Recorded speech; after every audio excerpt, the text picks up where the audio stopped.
Cheating, abuse, disrespect, क्या इनको झेलने वाली एक विमेन को आइडलाइज करना चाहिए?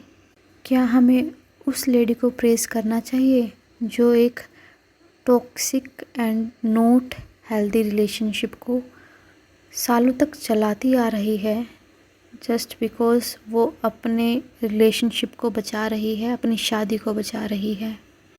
आप क्या सोचते हैं? और जो हमारी सोच है वो इस वीडियो में आपको कहीं ना कहीं झलक जाएगी, डायरेक्टली भी और इनडायरेक्टली भी। बॉलीवुड के नंबर 1 हीरो गोविंदा को तो हम सब जानते हैं, लेकिन आज की वीडियो उनके बारे में नहीं बल्कि उनकी वाइफ सुनीता आहूजा के बारे में है। एक ऐसी औरत जिसे पहले ट्रोल किया गया, लोग कहते थे गोविंदा ने इसे कैसे झेला होगा, पर आज वही लोग उनके लिए सिंपैथी फील कर रहे हैं। सुनीता, जिसने अपने घर को टूटने से बचाने के लिए 38 ईयर्स तक अपना पेशेंस रखा, जिसने गोविंदा के स्कैंडल्स, अफेयर्स और रिपीटेड चीटिंग के बावजूद भी डिवोर्स नहीं लिया, और जिसने अब अपने नए यूट्यूब चैनल के पहले व्लॉग में ही इमोशनल होकर कहा, लोगों ने मेरी शादी तोड़ने की कोशिश की, मुझ पर ब्लैक मैजिक तक किया। फ्रेंड्स, आज हम बात करेंगे उन पहलुओं पर और उन कड़ियों को लिंक करने का ट्राई करेंगे जो पहले कभी लिंक नहीं की गई थी। आज हम गोविंदा पर कम और सुनीता पर ज़्यादा बात करेंगे कि क्यों सुनीता को पहले ट्रोल किया गया और अब उन्हें रिस्पेक्ट मिल रहा है, क्यों उन्होंने इतने स्कैंडल्स के बाद भी गोविंदा से डिवोर्स नहीं लिया, गोविंदा के कैरेक्टर और रिपीटेड अफेयर्स ने शादी को कैसे इम्पैक्ट किया, कैसे एक वाइफ, एक माँ और एक घर की जिम्मेदार औरत होने के नाते सुनीता ने अपने रोल को निभाया, और क्यों लोग उन्हें आज जया बच्चन से कंपेयर कर रहे हैं। ये कहानी है एक ऐसी औरत की जो पहले समझ के स्टैंडर्ड्स के पीछे छुप गई थी, लेकिन अब अपनी आवाज़ उठाकर सबको शॉक कर रही है। चलिए शुरू करते हैं एक अलग नज़रिए से। तो जैसे हम सबको पता है कि रिसेंटली सुनीता ने अपना यूट्यूब चैनल लॉन्च किया है। अपने पहले ही व्लॉग में वो मंदिर विज़िट करने के दौरान इमोशनल हो गई। उन्होंने कहा, लोगों ने मेरी शादी तोड़ने की बहुत कोशिश की, मुझे अलग करने की बहुत कोशिश की, ब्लैक मैजिक तक किया। और इस एक कन्फेशन ने उनकी मैरिड लाइफ के इश्यूज़ और डिवोर्स रूमर्स को फिर से स्पॉटलाइट में डाल दिया, और इस बार लोग उनकी तरफ सिंपैथी ज़्यादा दिखा रहे हैं, क्योंकि जब सुनीता एंड गोविंदा की शादी हुई थी वो एक अरेंज मैरिज थी। गोविंदा की मां ने सुनीता को पसंद किया था, तब गोविंदा अपना करियर शुरू ही कर रहे थे और सुनीता सिर्फ 14-15 साल की थी। लेकिन इस दौरान गोविंदा का नाम नीलम से जुड़ा। उनका नीलम पर बहुत बड़ा क्रश था और उनको एडमायर करते थे वो, और अपनी फियोंसे सुनीता को नीलम जैसा बनने के लिए कहते थे। एज रिज़ल्ट एंगेजमेंट टूट गई।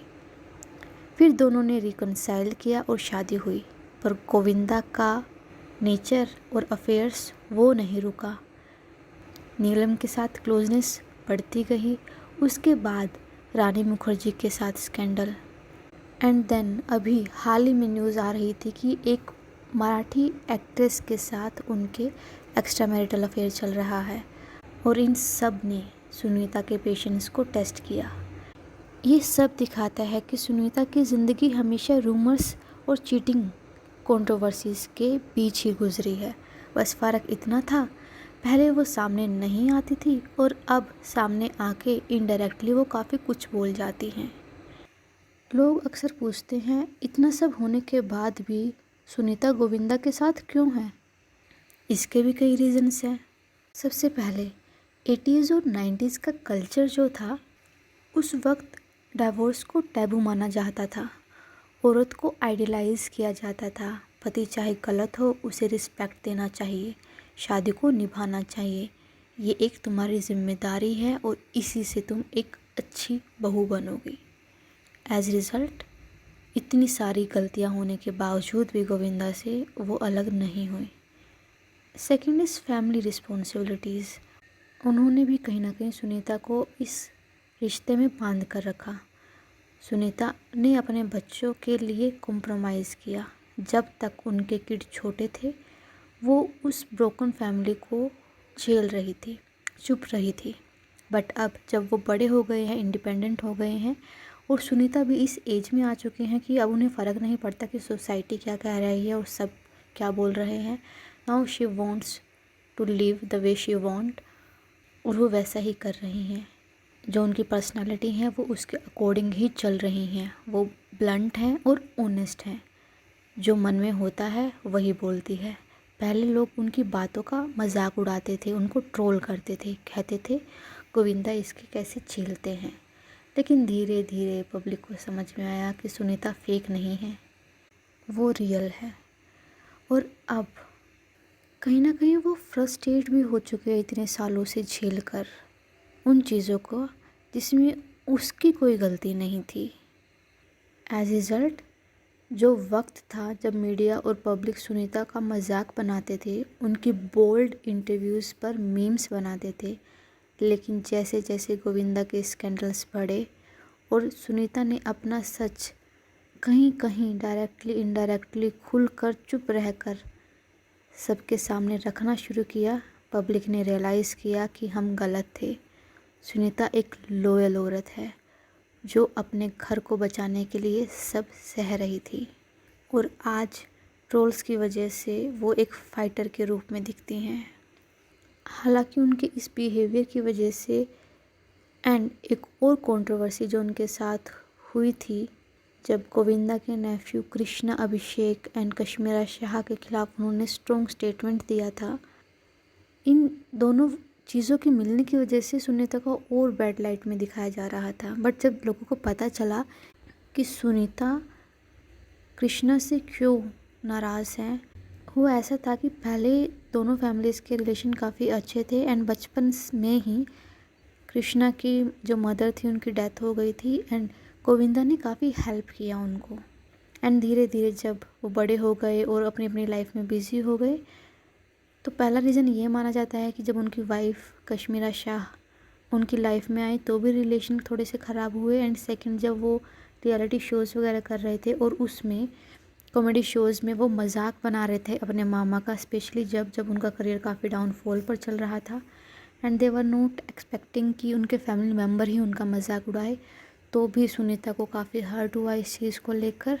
एंड एज रिज़ल्ट उन्होंने डिसाइड कर लिया कि लोगों को अगर उनको विलन बनाना है तो बनाए, बट वो ये रोस्ट, जोक और डिसरिस्पेक्ट नहीं झेलेंगी। एंड ये हुआ कैसे, जैसे जैसे धीरे धीरे उनके इंटरव्यूज़ और उनकी पर्सनालिटीज़ लोगों को समझ में आई। और आज लोग कहीं ना कहीं सुनीता को कंपेयर भी कर रहे हैं जया बच्चन से।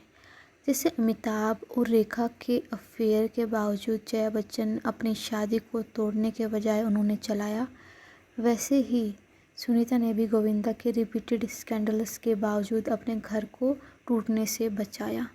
और ये कंपैरिजन दिखाता है कि दोनों वुमेन अपने फैमिली और हस्बैंड के लिए अपने पर्सनल पेन को इग्नोर कर दिया। एंड आज के टाइम पे लोग सुनीता को नहीं बल्कि गोविंदा को ब्लेम कर रहे हैं और उनको क्रिटिसाइज़ कर रहे हैं। एक तो उनके रिपीटेड एक्स्ट्रा मैरिटल अफेयर्स की वजह से, फिर जो उनका बिहेवियर होता था अपनी वाइफ की तरफ, जब स्टार्टिंग में वो उनको रूड थे और थोड़ा सा इग्नोरेंट भी थे। एंड हाल ही में जब वो कपिल शर्मा शो में आए थे जहाँ उन्होंने चीटिंग को कहीं ना कहीं जोक बनाकर उसको नॉर्मलाइज़ किया, तो वहाँ से भी लोगों का मन थोड़ा सा डाइवर्ट हो गया गोविंदा से। बट इसका मतलब ये नहीं है कि सुनीता ने जो झेला है वो हर एक औरत को झेलना चाहिए या अपनी लाइफ में चुपचाप उसको एक्सेप्ट करके अपनी शादी को निभाना चाहिए। यहाँ पे we should not idealise the women who takes abuse. हालांकि सुनीता जिस जनरेशन से बिलोंग करती है वो हमसे पहले वाली है एंड उस टाइम पे 90s 80s के टाइम पे जो उस टाइम के किड्स होते हैं वो अपनी फैमिली को बचाने के लिए एंड वो एक वुमेन को एक आइडल के रूप में देखते हैं कि वुमेन है तो वो घर को संभालेगी, घर ही उसकी प्राइमरी रिस्पॉन्सिबिलिटी है, उसके हस्बैंड जो कहें वो ही उसको मानना है, चाहे अब्यूज़ हो रहा हो, डिसरिस्पेक्ट हो रहा हो, ये सब उसे चुपचाप हैंडल करना है क्योंकि वही तो आइडल होता है, वही तो असली औरत होती है।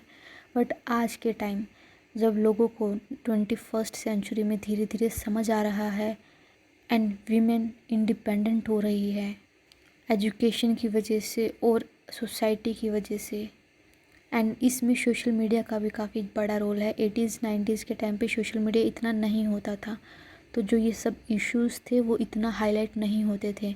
बट आज के टाइम पे, डिजिटल एज के टाइम पे सब कुछ हाईलाइट हो रहे हैं एंड वुमेन को रियलाइज़ हो रहा है कि she should be treated as a human being, जिसको इक्वल रिस्पेक्ट मिले रिलेशनशिप में और उसका इक्वल से हो रिलेशनशिप में। एंड यही कहीं ना कहीं रीज़न है कि women are not taking the abuse on all those thing, और अगर इसका रिज़ल्ट उनको अब्यूज़िव और डिसरिस्पेक्टफुल फैमिली से बाहर आना हो तो वो ये वाला सबसे बड़ा अपना लाइफ का डिसीज़न भी ले लेती हैं, क्योंकि आज की सोसाइटी की वीमेन ज़्यादा स्ट्रॉन्ग हैं और उनके कल्चर वैल्यू सिस्टम भी थोड़ा आगे और मॉडर्न होता जा रहा है। बट हमें इस चीज़ को लेके सुनीता को क्रिटिसाइज़ नहीं करना चाहिए कि वो क्यों इस आइडल कल्चर को फॉलो करती आई, क्योंकि उस टाइम पे वैल्यू सिस्टम ऐसे ही होते थे and we can not expect कि कोई भी इंसान एक दिन में अपने वैल्यू सिस्टम को चेंज करे। उसके लिए सालों साल लग जाते हैं, एक पीढ़ी से दूसरी पीढ़ी, तीसरी पीढ़ी, तभी वैल्यू सिस्टम डेवलप होते हैं, चेंज होते हैं according to society. And Sunita की कहानी अगर हम देखें तो वो 90s 80s के एक टिपिकल बॉलीवुड फिल्म जैसी है। अफेयर्स, स्कैंडल, रूमर्स और एक लॉयल वाइफ के सेक्रीफाइस, जिन्हें ट्रोल भी किया गया, क्रिटिसाइज़ भी किया गया, पर आज वही औरत एक फाइटर के रूप में सामने आई है। एंड आज भी उन्होंने खुद कहा है कि मैं गोविंदा से कभी अलग नहीं होंगी। दिस शोज़ कि वो कितना वैल्यू करती है अपने हस्बैंड को एंड अपनी मैरिज को। आपका क्या ओपिनियन है सुनीता एंड इस रिलेशनशिप को लेके? एंड क्या सच में सोसाइटी के वैल्यू सिस्टम चेंज हो गए हैं एंड सोसाइटी ज़्यादा डेवलप हो गई ही है? Write your comment in the comment section and please do like, share and subscribe to the channel.